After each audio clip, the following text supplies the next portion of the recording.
Muy buenas noches, mis amados. Bienvenidos a este altar familiar. Hoy miércoles, como todos los miércoles, hemos venido tocando diferentes temas que atañen a la familia y que tocan en alguna forma a algunos de los miembros de la familia. Y es un privilegio poder esta noche nuevamente volver a considerar la palabra de Dios. Vamos a orar. Padre, gracias, Dios mío, por ese privilegio de poder considerar tu escritura. Señor, danos tu sabiduría, la sabiduría de lo alto para poder entender tu palabra, poder entender tu mensaje y poder aplicarlo a nuestra vida, Señor. Bendice este tiempo, bendice esta noche y bendice cada corazón que en este momento está escuchando. En Cristo Jesús. Amén. Amén, mis hermanos. Y hay algo interesante en el ser humano, y es que todos nos formamos opiniones, tenemos preceptos, tenemos conceptos preconcebidos de cómo las cosas tienen que ser. Algunos porque venimos con esos conceptos y preceptos desde nuestras casas paternas. Han visto ustedes que muchas veces hacemos las cosas y las hacemos porque en nuestras casas paternas las hacían así. Muchas veces nuestras esposas cocinan en la forma en que aprendieron en sus casas. Nosotros hacemos lo mismo. Muchas veces ponemos en alguna forma específica la mesa para alimentarnos porque así lo hacíamos en nuestra casa. Sin embargo, la mayoría de las veces esos preceptos, esas opiniones, esos conceptos suplantan o en alguna manera influencian la verdad de Dios. Eso significa que en casi todas las ocasiones los preceptos, las opiniones, los conceptos que hemos formulado o preformulado nos separan un poquito de Dios. Por ejemplo, la mayoría de los cristianos dicen, Dios perdona mis pecados, perdona mis faltas, porque Él es misericordioso. Eso es lo bello de nuestro Dios. Bueno, sí, Él es misericordioso, Él perdona los pecados, pero dice que su misericordia es para siempre. Dice en el Salmo 106, alabad a Jehová porque Él es bueno, porque para siempre es su misericordia. Pero también debemos y tenemos que reconocer que existe una condición para recibir el perdón.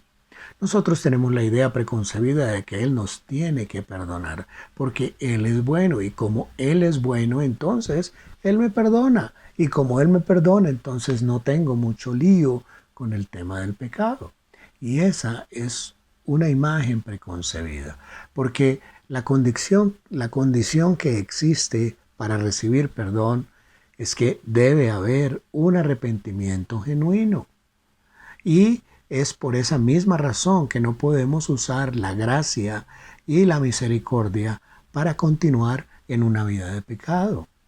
De más está decir que ninguno de nosotros somos perfectos. Así que no estoy diciendo, no estoy infiriendo que Dios no nos perdona. Pero lo que sí deseo que quede claro es que no podemos deliberadamente perseverar y reincidir en el pecado y continuar pensando en que nuestra salvación entonces, como está asegurada, vamos a reincidir y perseverar en el pecado. Pablo dice ante esa situación, en ninguna manera. ¿Sí? Ahora, ¿por qué venimos tocando esto? Bueno, estamos tocando esto porque esas opiniones describen el sentimiento, describen las opiniones que tiene el pueblo de Dios hoy. Es decir, son opiniones y preceptos que han suplantado la verdad de Dios. Es por esa razón que en el día de hoy nos preguntamos, si en este momento, allí en donde estás, en tu casa, entra Jesucristo, el Señor Jesucristo, ahora mismo, y se sienta a tu lado, ¿lo reconocerías? ¿Reconocerías al Señor Jesucristo? Si en el servicio dominical, cuando nuevamente nos permitan estar en el servicio dominical, llega el Señor Jesucristo, es recibido por un ujier, llevado a una silla, ¿lo reconoceríamos? Y si en esa silla está al lado tuyo, ¿tú lo reconocerías? Vamos a ir a la escritura. Vamos a buscar en el libro de Juan, capítulo 10, versículo 39. Juan 10, 39 dice: procuraron otra vez prenderle, pero él se escapó de sus manos. Se escapó de sus manos. Y así he titulado la enseñanza de esta noche: se escapó de sus manos. La mayor parte de los versículos que vamos a estar examinando hoy describen cómo Jesucristo fue rechazado por los líderes del pueblo judío en ese momento, en esa época. Ahora, decidí iniciar con este pequeño versículo. Procuraron otra vez prenderle, atraparle, pero él se escapó de sus manos, porque creo que es el mejor versículo para contestar la pregunta inicial de hoy. ¿Reconocerías a Jesucristo si Él entrara a tu casa y se sentara a tu lado, si entrara a la iglesia y se sentara a tu lado? Pero, ¿por qué digo que este versículo contesta la pregunta inicial? Bueno, vamos a usar un poquito nuestra imaginación. Vamos a, por algunos momentos, a imaginarnos que hay un hombre blanco. Piénsalo. Blanco, de tez blanca. Hay un hombre de pelo largo, con una barba, arrodillado, orando, poniendo sus brazos encima de una especie de tronco que ha sido cortado, con un rayo de luz brillante que se extiende del cielo e ilumina su rostro. Piensa en esa imagen. ¿La has visto alguna vez? ¿Se te hace familiar? ¿A quién has visto normalmente representado en esa imagen? La mayoría de nosotros diría inmediatamente Jesús, ¿cierto? En otras palabras, todos aquí hemos formado y hemos adoptado una opinión, un precepto, un concepto de cómo luce el Señor Jesucristo. Hace poco, durante la semana pasada, durante el servicio fúnebre que se celebró por Zoom, por la partida de nuestro hermano Luchito al hogar celestial, Sarita, mi hija, en determinado momento estábamos conectados al Zoom en el computador y salen las diferentes pantallas de las diferentes personas conectadas, y señalando a la pantalla del computador me dijo: papi, ahí está Dios. Y en ese momento, pues, sacerdote del hogar, en una actitud bien espiritual, le explicó a su hija. Yo cogí a Sarita y le dije: sí, mi amor, la escritura nos dice que donde hay dos o más reunidos alrededor del Señor, de la palabra, Él está ahí, Dios está ahí. Por lo tanto, Dios está acá con nosotros. Y en ese momento se queda mirándome así toda seria y me dice: no, papi, es en serio, Dios está ahí. Y ella seguía señalando la pantalla. Y yo le decía: pero ¿cómo? Cuéntame, ¿en dónde lo ves? Y acerca su dedito a una imagen en donde estaba conectado nuestro hermano David Montaño, el profe de técnica vocal. Algunos de ustedes lo conocen. Él es un hombre de tez blanca, es un hombre con su cabello un poquito largo, una barbita, y ella inmediatamente dijo: ese es Jesús, y por lo tanto ahí está Dios. La verdad es que no existe una persona en el mundo que nos pueda decir cómo lucía Jesucristo. La razón para eso es que no existen pinturas, dibujos de la época con el rostro de Jesús.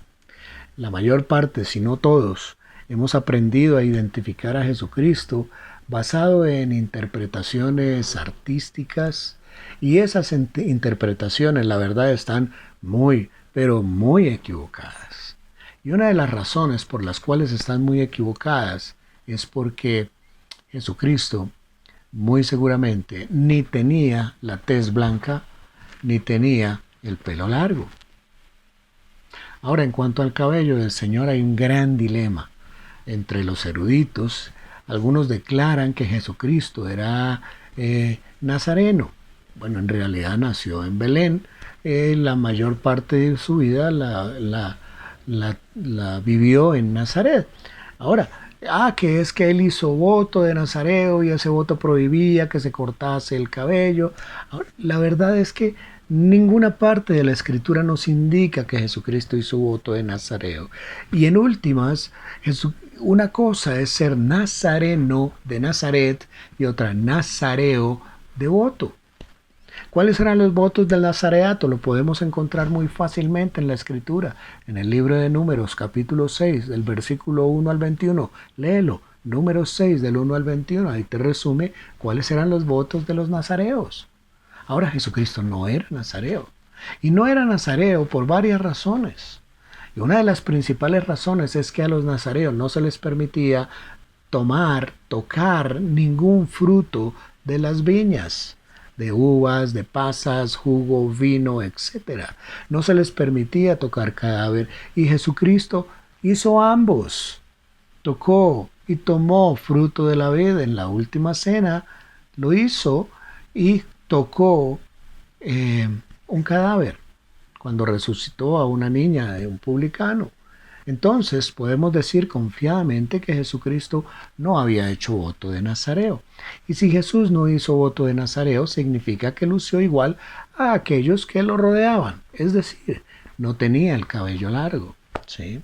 El cabello largo hubiera permitido que lo identificaran fácilmente. Su tez blanca, cabello largo, ojos azules y esa túnica blanca con que siempre sale hubiera sido suficiente para que lo hubieran identificado la noche en que fue prendido. Sin embargo, se confundía tanto en la multitud que tuvieron que pagarle a uno que traicionó para que les dijera cuál era. Y no era tan sencillo como decir, mira, ya en ese grupo está, sino tenía que ir hasta donde él estaba y darle un beso. Sí. Él se mezclaba en las personas. Su apariencia era una apariencia normal, común, no era sobresaliente o notoria. Además, en la profecía mesiánica de Isaías, capítulo 53, versículo 2, leemos en la Nueva Versión Internacional, no había en él belleza ni majestad alguna. Dice en Reina Valera, no había belleza ni hermosura. Su aspecto no era atractivo y nada en su apariencia lo hacía deseable. Y dice precisamente en ese capítulo que eso era así para que le deseáramos por lo que él era y no por su apariencia. Por esa razón fue que Judas tuvo que dirigirse a él, tuvo que haberle dado un beso. ¿Sí? Ahora, toco este tema no para hacer todo un alboroto académico del pelo de Jesús, sino para puntualizar que tenemos una imagen distorsionada de Jesucristo. Tenemos una imagen distorsionada de la persona física de Jesucristo. Hace poco recibí en un correo electrónico, recibo algunos correos con comentarios y recibí una ilustración que me pareció interesantísima. En un fuerte invierno había una mujer que llegó a su casa y encontró en el buzón de correos una carta, y en la carta, que no tenía ni remitente, ni sello, ni nada de eso, decía: querida Ruth, vamos a llamarle Ruth, voy a estar en tu barrio el sábado en la tarde. Quiero cenar contigo. Te quiere Jesús. Sorprendida, Ruth le temblaban sus manos con esa carta. ¿Y por qué querrá visitarme Jesús? Yo no soy especial, se preguntó, y lo único que se le ocurrió fue: miércoles, no tengo nada especial para recibir a Jesucristo, tengo la despensa vacía, no tengo que ofrecerle, tengo que ir al supermercado. Y entonces tomó 5,000 pesos, 10,000 pesos, 20,000 pesos, se fue para el supermercado de Carulla, bueno, no voy a poder comprar mucho con esto, pero entonces compró algo de un baguette, tal vez un jamoncito serrano, un quesito. El caso es que cuando se regresó a su casa, se vio que habían como dos figuras acurrucadas en la calle y en el frío de Bogotá, y debajo de esas dos figuras, dos niños. Y una de esas personas se voltea y le dice, mire, no tengo trabajo, mi esposa y yo hemos estado viviendo en las calles, estamos congelándonos, tenemos mucha hambre. Si usted nos pudiera ayudar, le agradeceríamos mucho. Ruth los miró. Estaban sucios, olían mal. Pensó que, en verdad, si quisieran trabajar, ya hubiesen conseguido algo. Me gustaría ayudarlos, pensó, pero tampoco tengo mucho dinero. Solo tengo pues esto que acabo de comprar para un invitado especial, el mismo Jesucristo que va a ir a mi casa esta noche. Bueno, al ver la expresión de Ruth, el hombre simplemente puso los brazos sobre los hombros de su esposa, su mujer, y se trataron de calentar. Ruth comenzó a alejarse y en determinado momento algo le movió en su corazón y se voltea y le dice, espere señor, espere, espere, tome, tome esta comida, yo finalmente puedo servirle algo más al invitado que tengo. Y les entregó la bolsa del supermercado.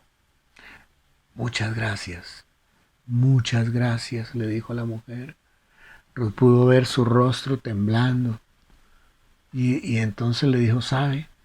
También tengo una chaqueta en la casa, eh, tome esta, caliéntense un poquito, mientras le ponía la chaqueta sobre sus hombros. Ruth regresó a su casa sonriendo.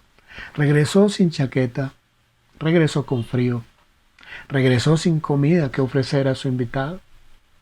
Realmente se estaba desanimando en la medida en que se iba acercando a la casa, pensando que no tenía nada que ofrecerle al invitado, y cuando metió la llave en la cerradura notó que en el piso había otra carta abriendo la puerta.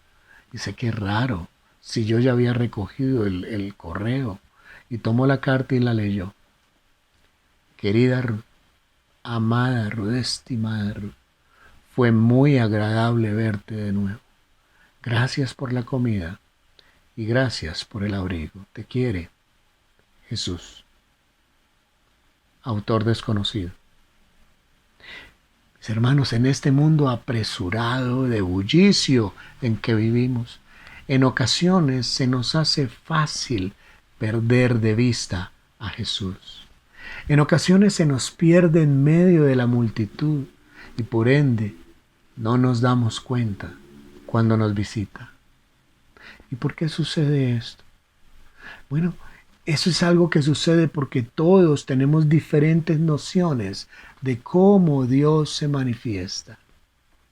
De una forma u otra debemos reconocerlo, que hemos sido condicionados a pensar en que una visita del Señor tiene que ser algo espectacular, tiene que ser algo rimbombante, tiene que armarse todo un show porque esta noche el Señor nos visitará, como si el Señor tuviera una agenda.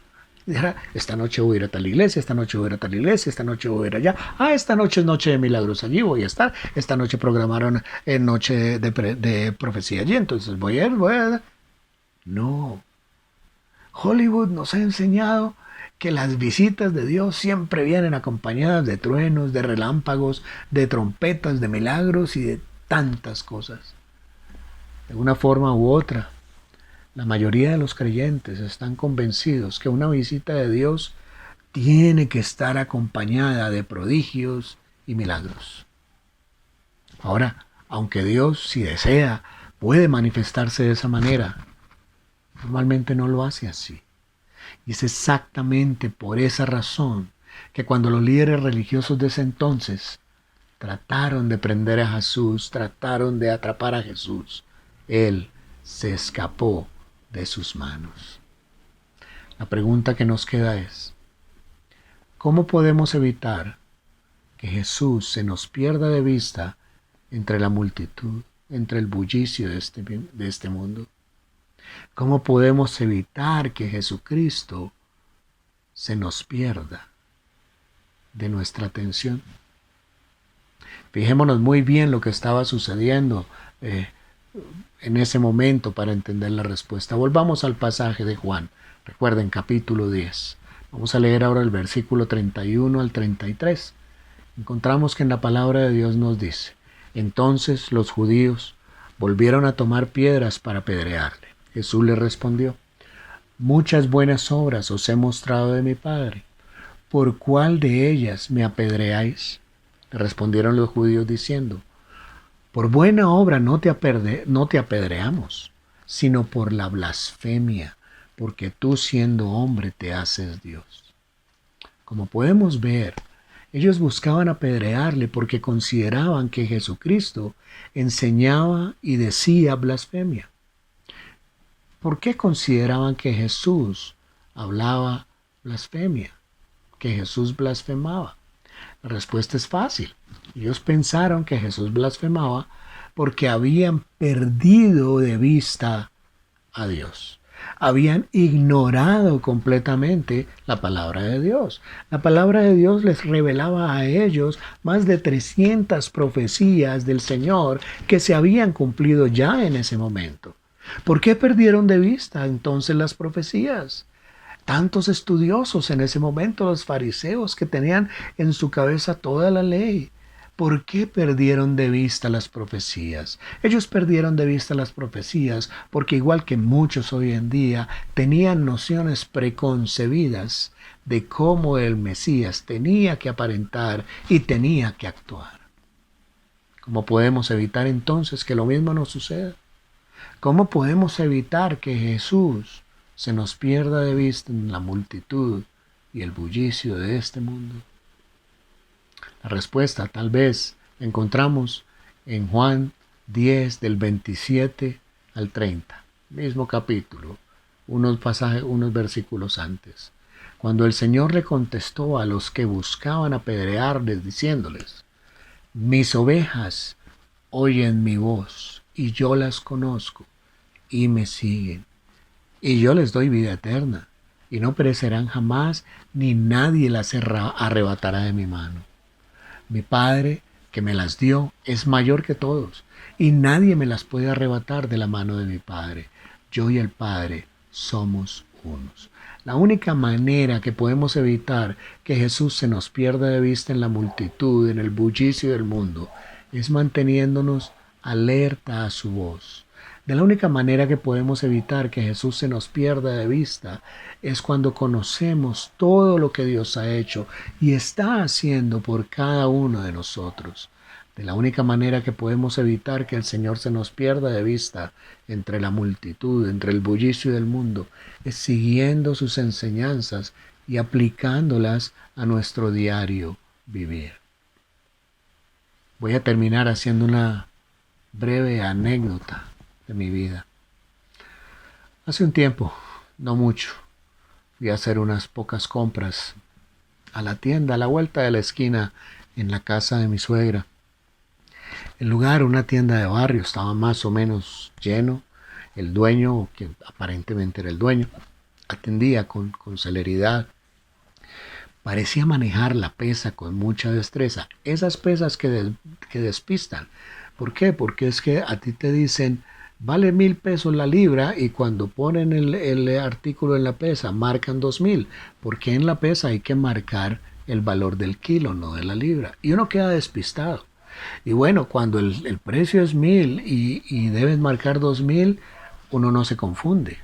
Pero cuando el precio es de 7,320, hacer la matemática en ese momento en la cabeza es complicado. Entonces nadie le pone cuidado al precio que está marcando la persona en la balanza, en la pesa. Ahora, teniendo esto en mente, el dueño estaba atendiendo a una señora y yo puse las cositas que iba a comprar ahí en el mostrador, y cuando el dueño le dijo a la señora el precio total, la señora, avergonzada, con tristeza en el rostro, le dijo que le faltaba dinero. La verdad no recuerdo cuánto era, hace ya un par de años. Ahora mi hermano, la señora, lo que me impactó es que la señora llevaba lo mínimo para hacer un sencillo o un pobre almuerzo. Tal vez dos, tres papitas, una ramita de cebolla, un poquito de cilantro, media librita de hueso, una libra de arroz, dos huevos, un plátano, algo muy, muy, muy sencillo. Ella trató de apartar algunas cosas para que el Señor se las descontara hasta que pudiera pagarle. Sin embargo, también me percaté que al pesar las papas, en vez de poner, por decir algo, 1.000 pesos, puso 1.400 cuando debió haber puesto 1.000. Y claro, aprovechándose de la poca habilidad matemática de la mayoría de los clientes y marcando rápido, lo hacía con todos los artículos que esta pobre señora llevaba y seguramente con los de todos. Ahora, tal vez lo que les voy a decir no es para gloriarme y no es para que piensen que soy bueno. Bueno, solo hay uno y su nombre es el Señor Jesucristo.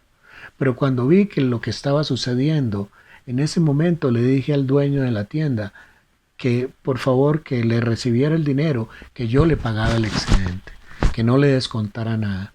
Y eso fue lo que hizo. Por supuesto, nunca más regresé a esa tienda. Y al salir le aconsejé a la señora que no lo hiciera y a mi suegra que no lo hiciera. La señora se dio la vuelta, me dio las gracias y se marchó. Yo no me identifiqué como cristiano. Yo no traté de entablar una conversación con ella, solo le di de lo que Dios me dio. ¿Por qué lo hice? Lo hice porque sentí en mi corazón que en ese día Jesús me había visitado una vez más. Él me visitó en ese momento. Y tú me dirás, pero ¿en dónde? ¿Cómo me va a decir que Jesús lo visitó? ¿Acaso esa señora era Jesús?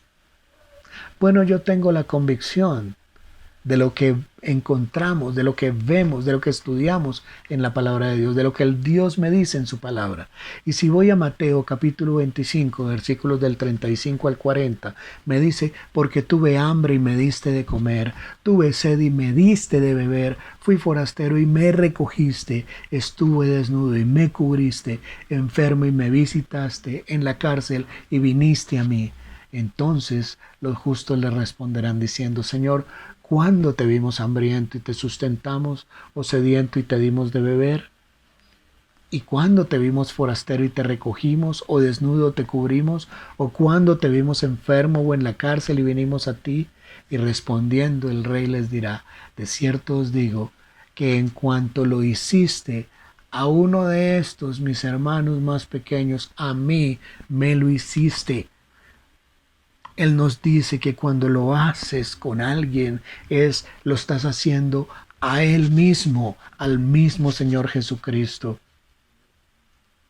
La palabra de Dios, la convicción de lo que encontramos en ella, es lo único que nos permitirá que no perdamos de vista a Jesús. La palabra de Dios y solo la palabra de Dios nos permitirá reconocer la presencia del Señor en nuestra vida. La palabra de Dios y convicción de lo que encontramos en ella es lo único que me permitirá reconocer cuando el Señor nos visita mediante cualquier persona, no por parecido físico, no por hermosura, sino por acción.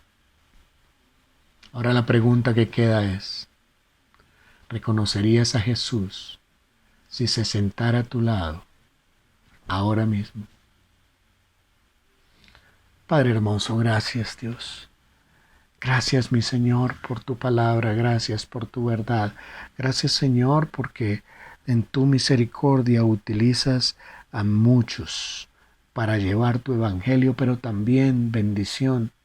Utilizas a muchos, Señor, para reconocer a tu Hijo Jesucristo en el necesitado, en el hambriento, en el sediento, en quien tiene frío, en quien está en la cárcel, en quien está enfermo, Señor, en quien está pasándola mal, en quien está teniendo una necesidad, ya sea física, ya sea anímica, ya sea emocional o espiritual. Gracias, Señor.